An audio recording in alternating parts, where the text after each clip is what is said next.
What motivates explorers over mountains, across icy continents, and blistering deserts is the sense of accomplishing what has never been done, testing the limits of human endurance to attain an impossible goal. This is the essence of the human spirit, to win against incredible odds. The 11th edition of ViewPoints, Sohar International Chairman's Forum.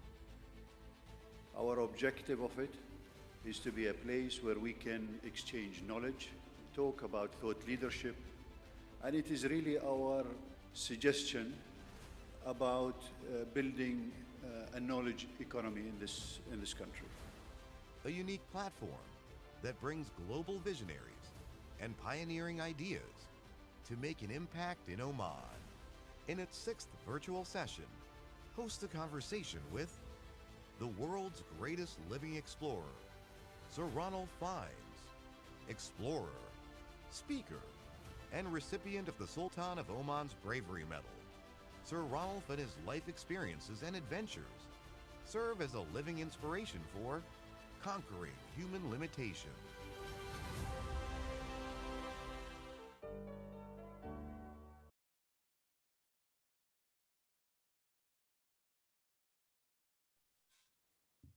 Good evening, ladies and gentlemen. Thank you all for joining us for an exciting and interesting ViewPoints forum today. Once again, we look forward to an engaging discussion through this platform that continues to bring global experiences to the youth of Oman, sharing the best of practices and learnings through real-life incidents and case studies. ViewPoints has consistently gained ground as a purposeful destination for knowledge sharing, idea generation, and insightful thoughts, with the ultimate objective of contributing to our people and our nation. The ongoing COVID-19 pandemic has made this even more evident. Several limitations to economic, societal, and communal progress put people to think and rethink of ideas and tangible ways to move forward with their daily lives, minimizing disruption and emotional and cost burden. The topic that we are about to explore together with our guest speaker today is therefore more relevant than ever and revolves around an intriguing subject: conquering human limitations.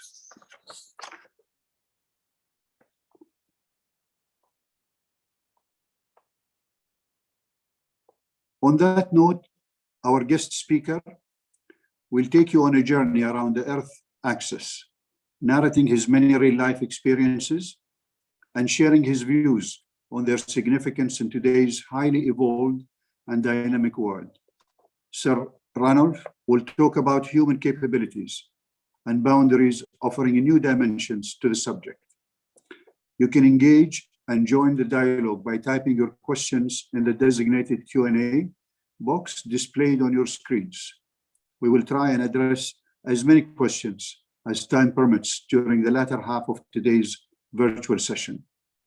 Our guest speaker, Sir Ronald Fiennes, also named one of the world's greatest living explorer by Guinness Book of World Records, has one of the most unique life stories ever told. An expert in conquering human limitation, he's the only person alive to have traveled the surface of the world's polar axis. He has never stopped risking life and limb for adventure, becoming the first to cross Antarctica on foot over 97 days, and the first to run 7 marathons in 7 days on 7 continents for charity, all after having a heart attack only a few months before. Pushing the boundaries and testing human limits, he conquered Everest at 65 years old, and he became the first person to summit Everest and cross both polar ice caps. Ladies and gentlemen, it is my pleasure now to give the microphone to Sir Ranulph Fiennes to speak to us about conquering human limitations. Over to you, Sir Ranulph. Before I begin, I would like to thank Sohar International Bank for inviting me here today. I have lived quite an unusual life, making exploration and expeditions into a day job. I will now give a presentation describing a few of the 50 years of trying to break world records. And I hope that my story will show you that you don't need to be the best at school or to have big money in order, or indeed to be young to seek adventure. Adventure is out there for everybody. I was definitely not top of the class, but I was usually bottom. I could not rely on my bank account to fund the expeditions because the bank account was usually empty. Many of my record-breaking events, whether they were marathons, the first 7 marathons in 7 days on 7 continents, or for climbing mountains like the north face of the Eiger 6,000 feet sheer, or Mount Everest, I was the oldest Brit, have been achieved well beyond the age when people retire. It has been a very difficult year that we've just had, you've just had for many of us, and I hope that this next hour of trying to put over what we have been doing will show that even when everything seems impossible, there really is no limit to what you can achieve. I am going to be quiet just while we get the Zoom ready.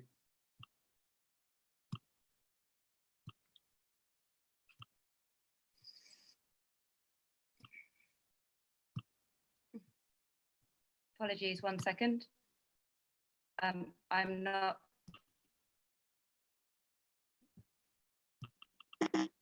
Yeah. Can everyone see us?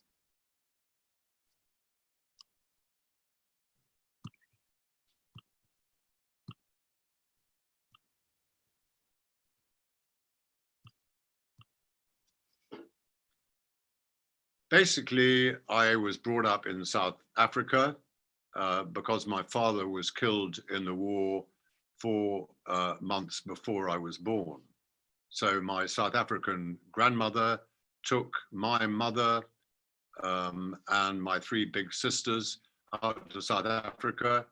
And when she died 10 years later, I was 11 years old. And Mum took us back to the UK, which I didn't remember. And she didn't have any money. It was difficult to educate us, but she found a school which took anybody in our family name because our ancestor had started the school 800 years before. So we were very lucky. And I went to that school, and because of my education before that, I could not do what I wanted to do. The one thing in life I wanted was to do what my father had done, commanding during the Second World War, the best Scottish tank regiment anywhere. That's what I wanted. But to go to Sandhurst College, like Caboose did, you required to pass your exams at school. I failed all my exams. I could not go to Sandhurst College, so I could not get to be Colonel Qaid of my regiment. But what I did was eventually to join the Special Air Service. Unfortunately and stupidly, using army explosives, mutafajirat, I blew up a civilian 20th Century Fox film set as part of showing that that beautiful village was being ruined by the American film set, making a film called Dr. Dolittle. And I spent 1 night in prison.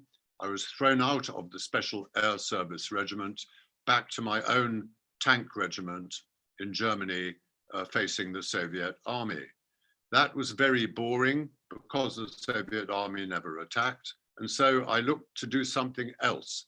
And I discovered that the British had a peace treaty with a country called Oman, and that they, every now and again, if a British soldier or officer wanted to go for 2.5 years to help in Oman, in the problem which was happening in Dhofar, because the British had gone from Aden and South Yemen. So I applied for the job. They said, well, you have to speak Arabic. So I went to a school in London, to Beaconsfield, where you learn Arabic. I failed the course, but I was still sent out to Beit al-Falaj, and there I got to know the forces of Oman. I'm starting with this picture of the Navy. This was the Navy of Oman at that time. The guns on board had come off aeroplanes which had crashed, and it was the only Navy, and we basically, I'm sorry, the machine is not working, hang on, that's better. I had an istikshaf from the Muscat Regiment in Sanatav Tisamiyat Sitin, and this was us on board the Sultan's Navy about to attack Rakhut, close to the Yemeni border. As it turned out, they had big weapons and they would have sunk the ship. So we turned round and did not attack Rakhut. Also, there was the Air Force. That is one half of the Sultan's Air Force in Dhofar. The photograph was taken from the other half of the Air Force. This was one of my 5 istikshaf sections from the Muscat Regiment. No, sorry, I'm trying to get your hand off. Yeah, so what happened was I discovered that my predecessor officer had been killed, and also that they moved by day in the mountains in Dhofar, whereas all my army training had been never to move by day, you only move by night. So I told the people in my Land Rovers that we must only move by night, but they said, up in the mountains during the Kharif, there are snakes and moving by night is not good. But I said being bitten by a snake is better than being ambushed by the Adu, which is how we described the enemy who had been trained in the Soviet Union in order to come into Dhofar and to persuade the people that they should be Marxist and not Islam. And then they would attack the palace of Said bin Dir, who was my boss, of course, and the palace of Qaboos, his son. And that we were desperate to stop that. We set ambushes on the border with the Yemen to stop the Idarat, that is the political execution squads coming over the border to persuade the Jabali leaders to say no to Islam and yes to Marxist and Soviet training. Many of them were trained in Ukraine in the Odessa and armed and given helicopters over there. We, of course, in Oman at that time had no helicopters. So if you were Magruh, it took a long time to get to the Mustashfa in Salalah. We laid ambushes also in caves, sometimes for 6 days and nights. That's all the water we could carry, lying up on the border in order to shoot the Idarat before they could do horrible things to the local people. Sitting in a cave for 6 days and nights, we saw many interesting things of nature. No botanist had ever been allowed in Dhofar, so I, when we were not actually shooting anybody, looked for new types of scorpion and lizard. And if you go to London to the Natural History Museum, you can see new black lizards with my name on them discovered in Dhofar at that time. The people were wonderful. On the Jarbeib, rather, shall we say, like the Batna up north, they were camel people in the Wadi Sakhalnaut and Jassis and Nakhiz, and we would lay ambushes because the Adu would come and take food from the villages, and we would give them, you can see one of my 6 Land Rovers, we gave them aspirins and rice, which is about all that the Sultan was able to give us at that time, because oil had not reached the Sultan in a big way. So it was not possible to build roads and hospitals and everything like that. But he had plans to do so at 1969. These people were from the Beit Shasha tribe. And over on the right-hand side, you've got the sitting room of that house. In the middle, you've got the kitchen for 15 people, big family. I knew these people very well by name. And over on this side, you've got the garage where the camel was, which provided the milk. As soon as there was no more grass there, you had to put your house on your camel and go off somewhere where there was more grass before your neighbor did. Not much of a life. You were lucky when you were 12, you could marry someone better off. We were helping them one day when the Adu ambushed us very badly and we had to stop. Also, we had another job. We, with our 6 Land Rovers, for 3 years, were the only people patrolling the Omani side of the Yemeni, Saudi, Omani border. And they would lay mines if they knew where we were driving over. That is me discovering one anti-tank mine. A month before, a Pakistani officer of one of the companies found one of those mines, picked it up for a selfie photograph holding it, and forgot that the Adu were putting personnel mines underneath, so that if you lifted one up, it would go off and blow you up. So I sent a message to Salalah, and they sent a Beaver aeroplane and parachuted to me a special new instrument for dealing with this mine. It's called a Swiss Army knife on a parachute. And if you didn't, you can see I've got a grenade up in my shirt. That was white phosphorus. So each time we were ambushed in the Qarif, I quickly threw that and made smoke so we could retreat before too many magruh. If you do not find the mine and your Land Rover blows up, it will change the shape of your Land Rover. In the background, you can see my own Land Rovers waiting to see whether it was safe to come this way, which it clearly was not. At that time, after 2.5 years, the British Army threw me out of the army because of my lack of Sandhurst regular officer commission. So I became a Madani. But during that time, I'd been told of a wonderful lost city in the Rub al Khali, somewhere either in the north of Dhofar or possibly over the border in Saudi Arabia, although I hope that was not the case. So in 1968, I started, while we were blocking the communist camel trains, looking in places where the Beit Shasha and Beit Kathir reported the lost city of Laban, from which the Queen of Sheba arranged with the king in Jerusalem, Solomon, to do a big trade in Laban. So back then, 1968 was the first time I started to look for the lost city in Oman as a Madani. What happened in 1970, now that I was out of the army and had no money, I married the lady who I had met when I came from South Africa, and we decided we would make a living by breaking world records. She had at breakfast usually, Ginny, my late wife of 38 years, she decided that we would do the next record. I will give you 2 examples over 30 years out of over 38 expeditions that we did.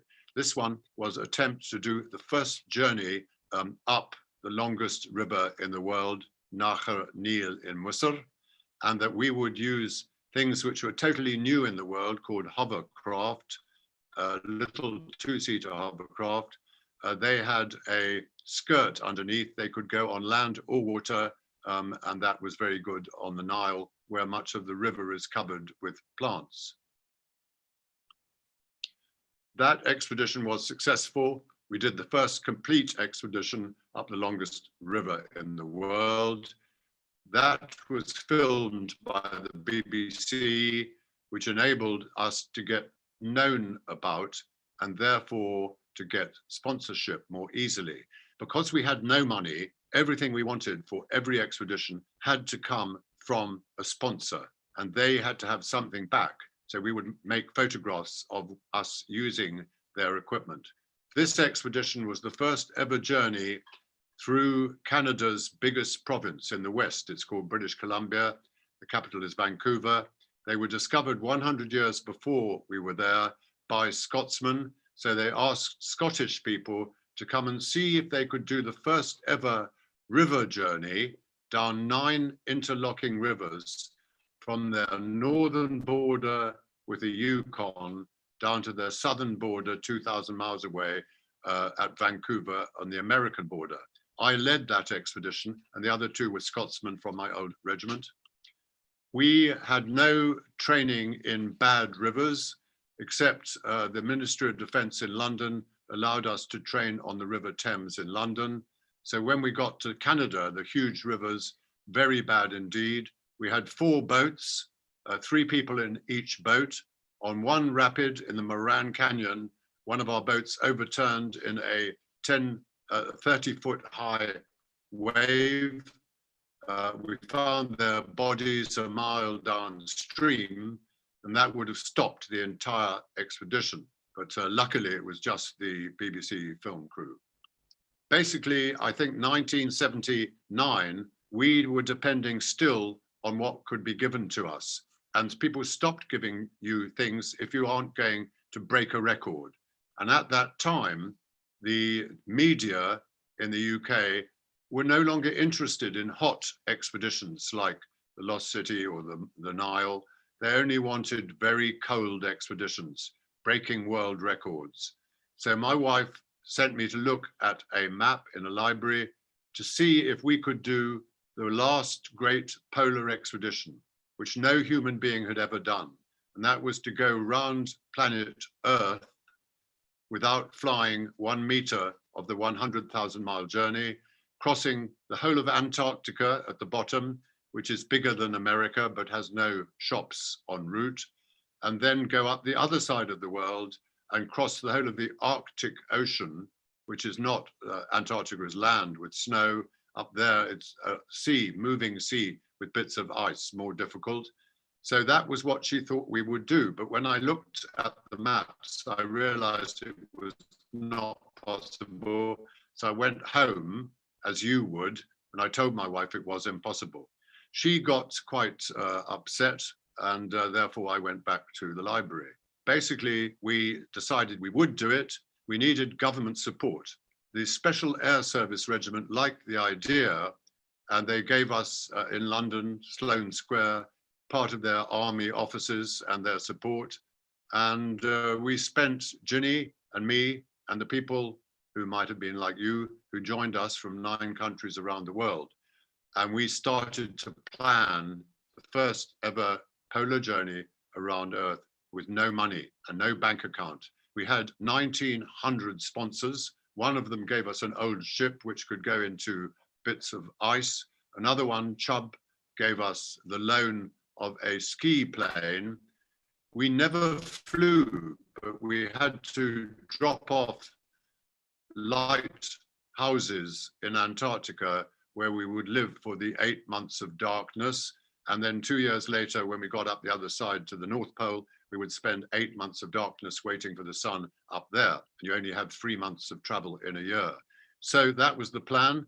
We decided that we would not take any women on the ship because of all the nasty men, what they might do. And so my wife, Ginny, agreed with this. But the women wanted to come, and the patron, Prince Charles, said, you cannot stop women coming if they, like the men, if they give up being paid for anything at all for 4 years, then you've got to accept them too. And so we did accept them. In fact, there were 17 marriages during the expedition.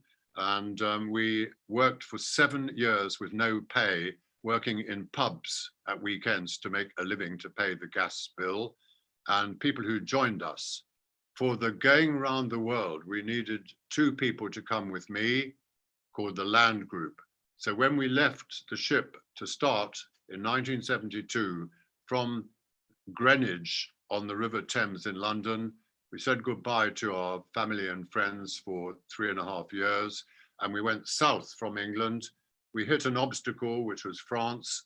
So the ship dropped Land Rovers off, and the Land Group, the 3 of us, plus the communicator, who was the camp boss and nerve center. That was my wife, Ginny, who thought of the whole thing. So she and the other 2 men, they were chosen by Ginny and me out of 800 applicants. We chose them very, very carefully. They then, when we hit the Sahara and Africa, the Land Rovers were dropped off the ship. The ship went round and down to the jungle of Ivory Coast. We then crossed the whole of the Sahara and the jungle. And when we got down to Abidjan on the Ivory Coast, the ship took the Land Rovers down to the bottom of Africa. We then took on a lot of fuel and went down into the Antarctic, whereas at the bottom you can see the Antarctic. We had to go through a lot of sea ice, and the ship then dropped off the three of us and Ginny, and they said goodbye. We will see you again in 18 months' time if you do the first ever crossing of this big continent. So they dropped us off on one side.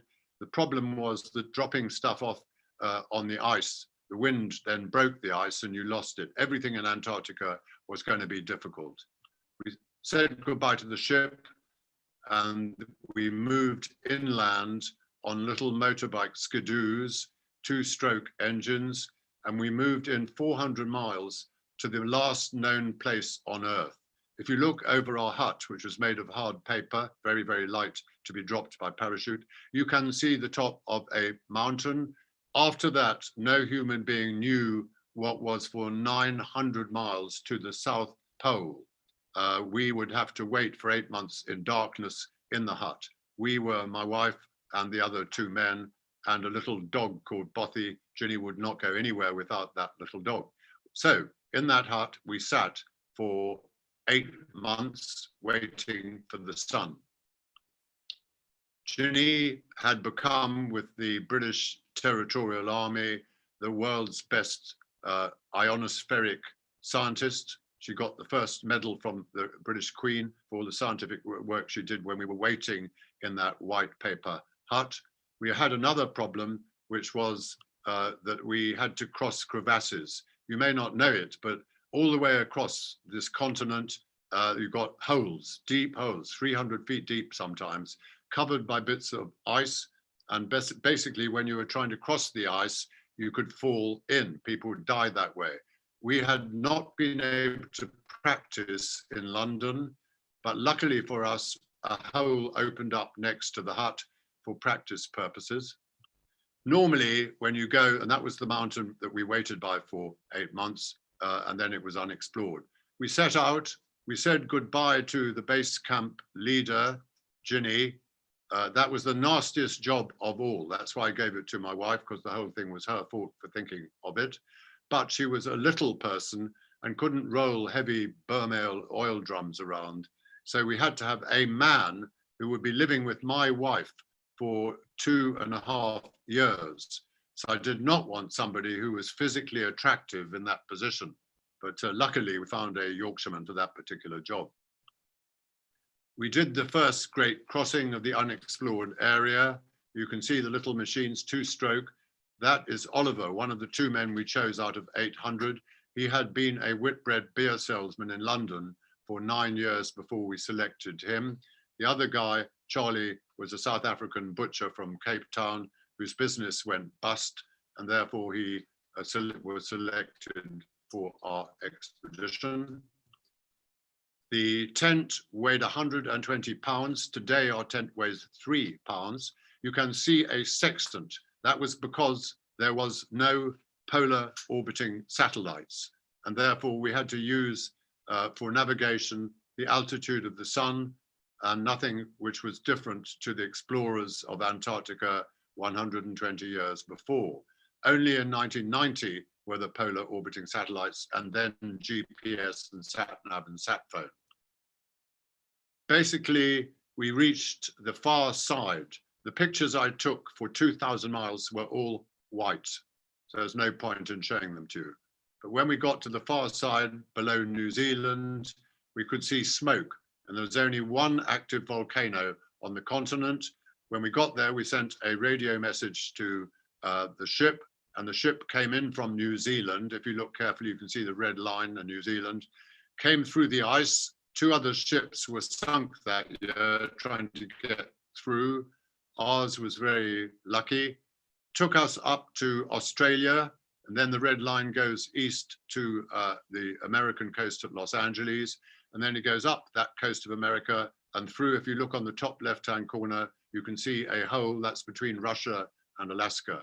Couldn't go in there because our ship would have sunk. 3 million ton ice floes moving at 4 miles an hour would easily sink.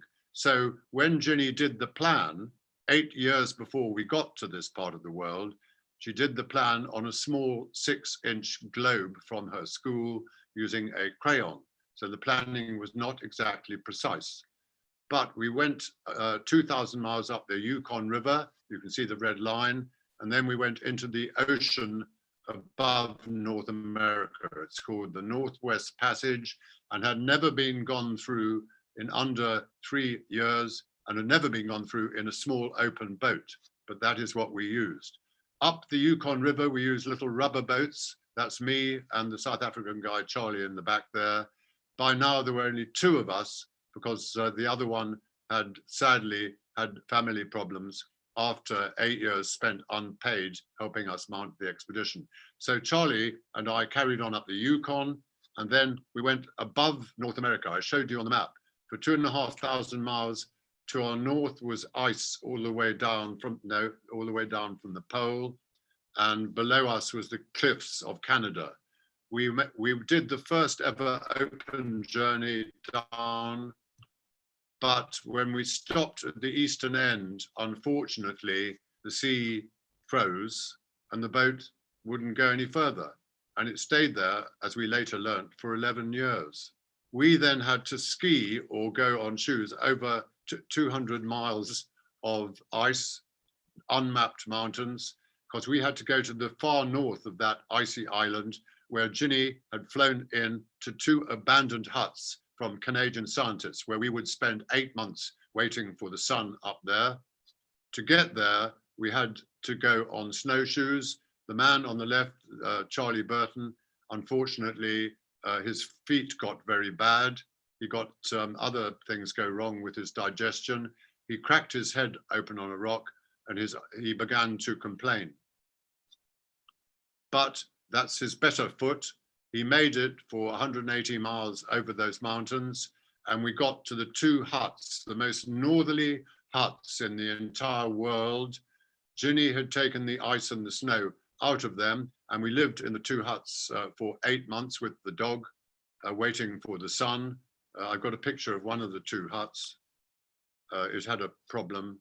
Ginny did try to put the fire out, but she did a bad job, as you can see. 8 months later, the sun came back, and Charlie and I said goodbye to Ginny and the dog. See you again, hopefully, in about a year's time, if we can get over the ocean to the North Pole. To cut a long story short, for 500 miles, we went sometimes swimming, and you can see the steam from open water. And at -48, I fell in and had a problem with my hand. We eventually reached a place called the North Pole and became the first human beings ever to reach both poles by surface travel. But although we put a flag at the pole, within 1 hour, that flag is a kilometer away from the pole because all this ice is floating over the top of the sea. Anyway, from there, Charlie and I carried on for 1,800 miles to get to the Siberian Russian coast. Had a big problem because after 1 month, the ice broke up. So we found a bit of ice 2 meters deep, and we put the tent up and we floated for 3 months wherever the current took us.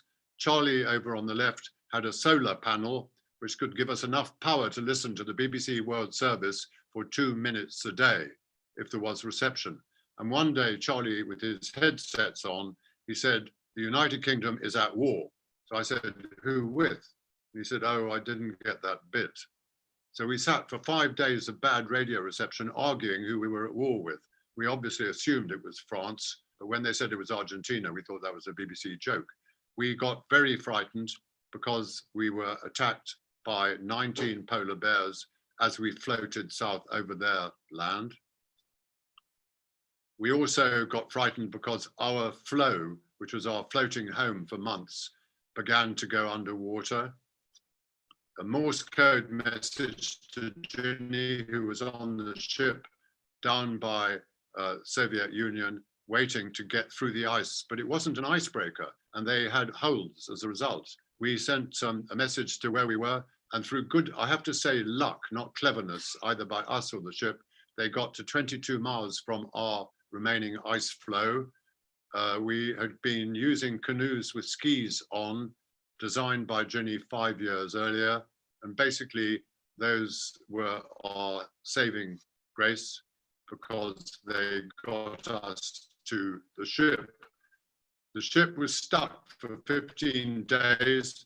Winter was coming. We might get stuck for a year. If you look carefully to the left of the ship, you can see Charlie and me. When we got on that ship after 8 months out on the sea ice, human beings for the first and last time to go around Earth. Now, what are you wanting? I'm sorry, what are you wanting? Keep going. He's moving in there. No, I'm so sorry, I will continue. That expedition, which was done with no money, 1,900 sponsors, okay? So banks and any other type of person who could help us, the Norwegian ship, remember we had no money, but we did the first ever journey around Earth on the breakfast idea of my wife. 10 years of our life to do that.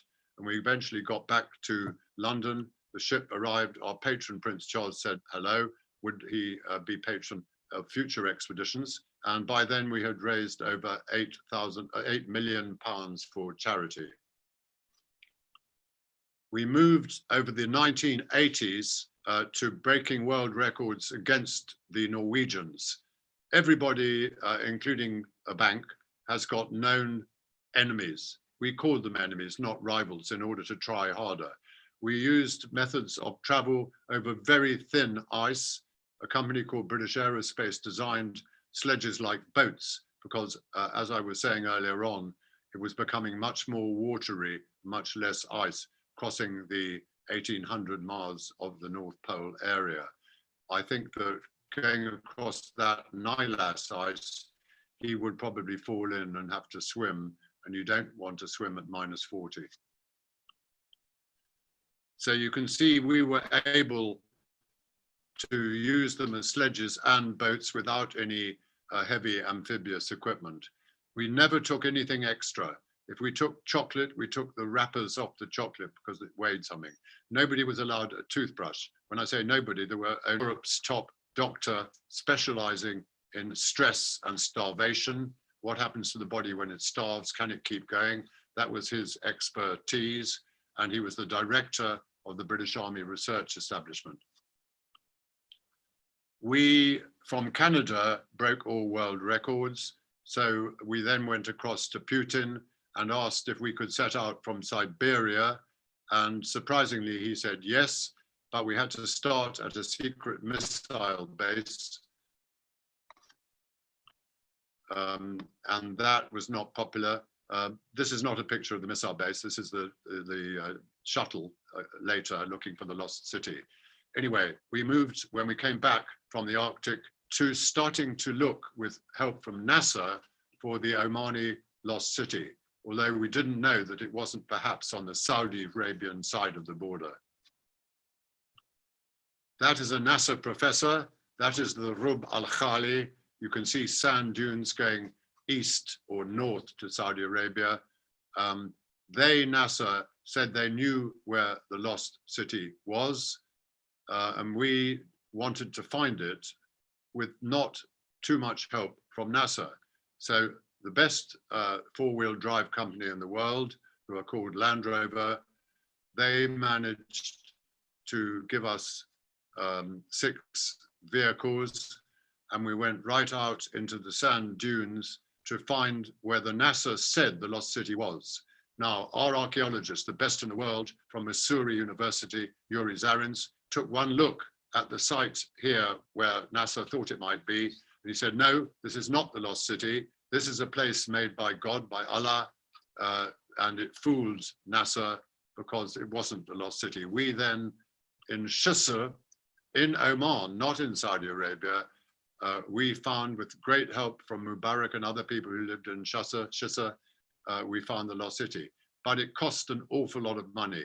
But we were very lucky because a wonderful friend called Malik al-Hinai from the Oman Bank, International Bank. He was the man in Oman, part of the expedition, who found sponsors for us. If we wanted food, he got Kimji Ramdas to provide the food. If he wanted Land Rovers, he got Darwish to provide the Land Rovers, and everything. Amazing. So the city would not have been found without Malik Hinai and the Omani Bank. However, we did find it, and it is today the biggest excavation works in Arabia. And I'm just going to end by saying that that is a picture of Antarctica in 1908. That's what people thought it looked like. By the time we crossed it, only one expedition had crossed it, and it did it with two teams starting from different sides of the continent. Nobody until Ginny's Round the World this was what happened when we in 1990 started trying to get across the continent with nothing. The blue line was the round the world journey of my wife in 1972, which I told you about. The red line was American in 1990. The diagonal expedition was Shackleton the Irishman. Basically, we heard that the Norwegians were about to break the last big record. We could not allow that. So quickly, we got sponsorship from nothing. We went to the biggest airport in Antarctica, which you can see the control tower over on the left there, not very big. We were taken by aircraft to one side of the great continent, and we were dropped off in the snow. That's where the Atlantic hits the coastline. Our team consisted of the doctor, the professor, who I told you was the world's expert, Europe's expert on starvation. And because we were likely to starve, he was very keen on the expedition. The airplane said goodbye, see you again 2,000 miles later. That is fuel and food for 2,000 miles. Mike, Dr. Mike Stroud, the other guy, said that it would have to be 500-pound loads. That was 280 pounds stronger, more heavy than any other previous man-haul expedition. I quickly lost 55 pounds, became like a skeleton. Even Weight Watchers would not recommend it. You could not use normal clothing. Towing 500 pounds at minus 60 degrees Fahrenheit, you got hot and sweated. And then when you got to stop because you were tired, you got quickly and hypothermic very quickly. You couldn't wear normal boots because they wouldn't tow 500 pounds, it would slide backwards. We were using our fat, which kept our warmth. That's what happened using those boots. That's 10 days after we set out, very painful in the morning. Then they got cold and stopped hurting. That's gangrene, that's after 2 weeks. In Sydney, Australia, you're underneath the ozone hole. Where we were, you're right underneath it. You cover your skin, but you cannot cover your mouth because you breathe like hell. And so the lips get all scabs. At night, I'm going on too long. I'm going to have to go very quickly. What happened is that at night, your lips stick together. In the morning, when you wake up, you have to pull your lips apart, and then all your blood goes in the breakfast of the other man, which causes bad relations. That is how you navigate. That man, that is midday on his watch. I know that because he's treading on his shadow and the sun is due north at midday. I took a picture of a crevasse to show you. Normally you can't see them, so I developed a careful personal policy, which is always to watch the man ahead. You're not going to fall into that one. You'd see a hole up at the top there. We stopped at the South Pole and I said to Mike, we're nearly dead. We can't carry on the other half to the Pacific Ocean. He said, I'm writing on starvation. It is good that we are starving. We will carry on. I began to hate him. He's a wonderful man. I've done 28 expeditions with him since. That's what happens to your hands. That's what happens to your hands. That is my hand. I made a little mistake in 3 minutes. 5 months later, I had to cut the hand off, the fingers off. We got to the mountains. We completed the first ever crossing with no support across the entire continent of Antarctica. We did scientific work without anesthetic, very painful when we got back to see what had happened to our bodies. I enjoyed taking that photo of Mike. So the expedition was complete and successful and used up 10 years unpaid of my life and my wife's life. And I'm sorry for going on 5 minutes too long. Any questions you'd like to ask, I will answer.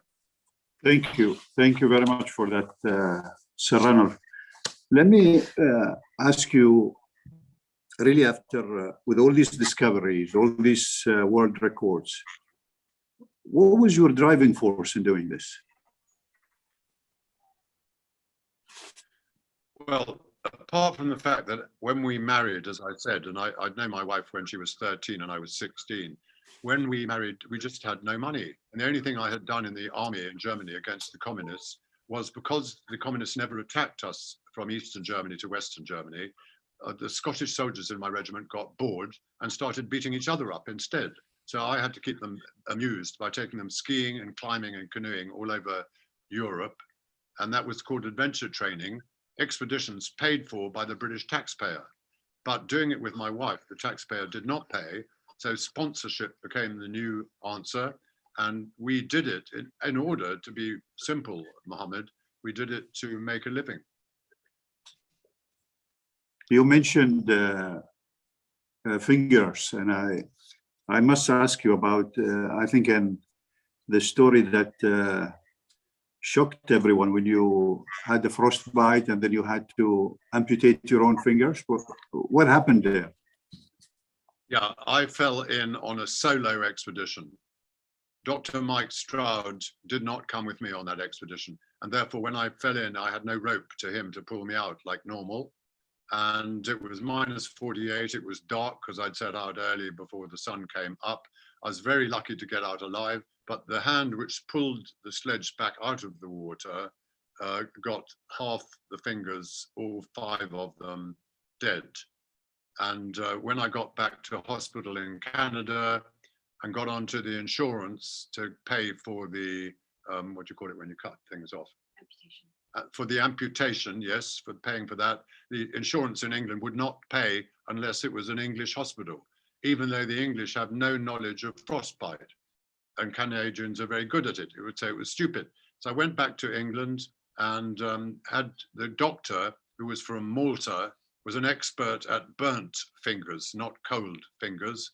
And he said, we never operate on half-dead fingers until 5 months after the accident, because the middle bit in between the dead and the half-dead, that is where we make the new ends to the short fingers. And that bit must have 5 months to recover. Now, back home with Ginny, and by then she was into cows, not camels, helping her. But every time I touched something, it was really painful. And she said I was getting very bad-tempered and she couldn't wait 5 months. And she knew how to cut the hooves of the cattle. And if it bleeds, you move the cutter away. So we bought a Black & Decker workbench and a special saw. The thumb took me 2 days to cut through because of the big bone. And whenever I was getting a bit worried, Jenny would bring me coffee and we finished the job. And the physiologist lady said I'd done a very good job. But the doctor, the surgeon, the Maltese, I think he was jealous and he was not happy. That's amazing. Let me ask you about choosing your team, Sir Ranulf, because, you know, this is one of the must be very important things to do, particularly in what you're doing. How do you choose your team, and how do you attract good people to be with you in such a tough and I'm sure not financially rewarding job? Financially, no money ever. We never paid anybody anything for anything, even for 4 years' work for chief engineers on that ship. No, but I did tell you that 800 people applied for, we only wanted 2 people. And so answering your question, how we chose, we used the main word was motivation. We needed people who were correctly motivated. And when we were choosing out of 800, we found, I'm not trying to make a point of this, but we found that if that person had a faith, a religious or other faith, then they would usually get into the last group that we chose. Now, I have a faith, But if you are out in that white area and you're getting frostbite, your teeth are falling out because in the cold, if you eat chocolate, they break your teeth. And you begin to get miserable after a few weeks. And nobody's going to come to give you more food. You're running out of food. You get very, very cold. You know that you might lose fingers and toes. Is it worth carrying on? So a weak, nasty voice comes into your head and you have to fight it. That's what's called motivation. And I had a faith in Africa. It was a Christian faith called Anglican. And basically, I did have a faith, but it was not strong enough to deal with when I got really cold and there was still hundreds of miles ahead to go and no hope of getting warmer. So it was not strong enough. So I invented my own motivation, which was that the people I respected most in life, my dad and my granddad, I never met them, but mum told me about them. They were watching me all the time. And I did not want to be the first person in the group to give up, to make them ashamed of me. So I would keep going. But at the end of each day in the tent with the other people, and very often we had 6, not 2 people, I would be looking around quietly at the others to see, hopefully one of them had broken his leg or something, so that they would be the first to give up. So Ranulf, what about technology advances in what you're doing? How did you see that happen over the years? Well, technology was huge. I told you that we did expeditions in the 1970s, including the first journey around the Earth. When we were in Antarctica and Ginny got all her scientific work done, in Antarctica, we had no polar orbiting satellites. So there was no GPS to cross this huge continent. At night, the person, when you stop, you're very tired. You've done 16 nautical miles. It might have been a blizzard. You might have diarrhea, indigestion, but you must do 16 nautical miles every day because you know you can't do 32 miles the next day to make up. And then you have no food for one day. So mathematically, we were breaking the record because of Dr. Stroud's mathematics. Now, if a person can't keep going, and at the end of the day, one reason is because somebody has to know where you are to report back to London to the sponsors every day. And in the evening, it took an hour outside when you were cold. The other people, or one person, was making coffee in the nice warm tent, and you, the navigator, were trying to get the altitude of the sun. And also you had to set up ski poles with wires on, radio antenna, to point 3,000 miles away to Ginny in the polar base to send the message back by Morse code. But in the 1990s, we had a polar orbiting satellite. So you just went in the tent, nice cup of coffee, open the nautical almanac and the site reduction tables and press your little sat nav, and immediately it would tell you where you are.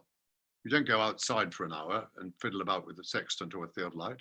And then when you want to speak to Ginny, you just press your sat phone. It's easy. Everything changed. Does that answer your question? It does. It does.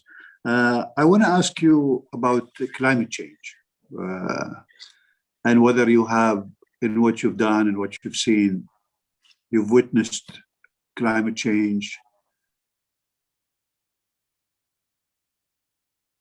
Sorry, is that the question?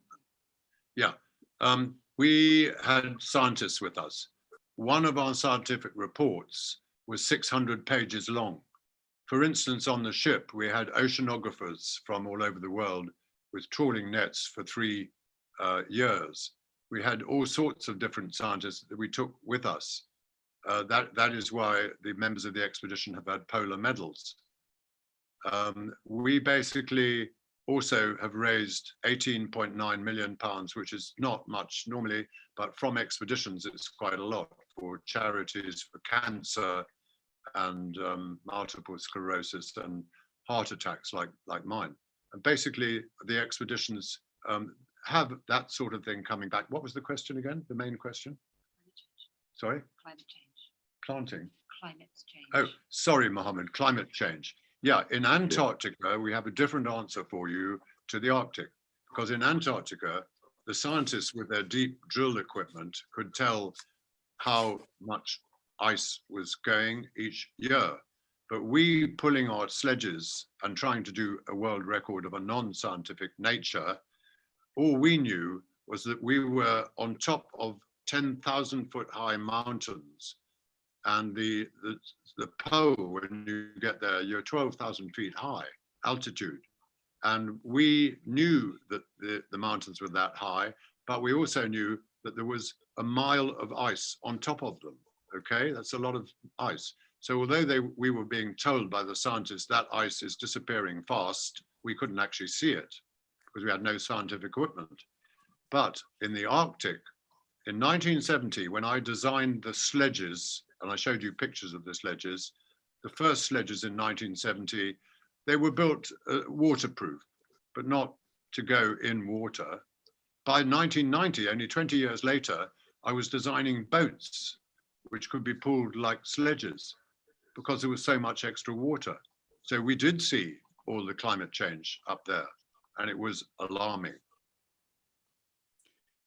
And finally, I want to ask you really your advice. We have a lot of young people watching you, listening to you, those who want to be explorers, those who want to go up Everest and the likes.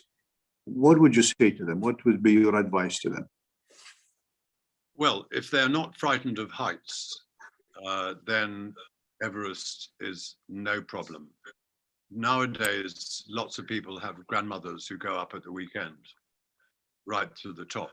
And there are many, many people going up, particularly on the easy side, which is Nepal, not on the difficult side, which is Tibet. And I, with an African friend of mine, who was the first black man to go up Everest on the easy side, wanted to be the first on the difficult sides. And he wanted me as a white South African to go with him. And he got hypoxia on the top, and I had a heart attack at 28,500 feet, which is not good. But even though I failed, multiple sclerosis made 4.2 million pounds. So they said, why not try again on the easy side? I tried again, by which time I was over 60 on the easy side, but we passed too many bodies, including the body of my Sherpa, which was unfortunate. And that had a bad effect on the morale. So I came down, but we still made over 2 million pounds. And so the next charity said, look, do it again, because now you're so old, you would be the first old age pensioner in Britain to climb Everest. So I did it again. And this time I had a wonderful Sherpa with me who didn't treat me like a tourist. He watched what I was doing wrong and told me, and it was very easy. I couldn't work out why I'd made such a fool of myself twice. And we made 4.2. So, you know, you can be old or young, as I said at the beginning, and it shouldn't stop you. It's all in your mind. With God or Allah, everything is possible. Well, thank you so much, Sir Ranulph. It's been a great pleasure having you, and thank you for a great presentation. I enjoy the rest of your stay in Oman, and wish to hear more of your adventures, which maybe you don't want to talk about now because others may steal it from you. But thank you for being with us tonight. Not a tank. Thank everybody here for being patient and listening to me. And once again, thanks to our great friend and expedition man, Malik Al-Hinai, and the Oman International Bank. Thank you very much. Ladies and gentlemen, thank you. From all of us here at Sohar International, I look forward to seeing you in another session. Thank you. Thanks, Mohammed.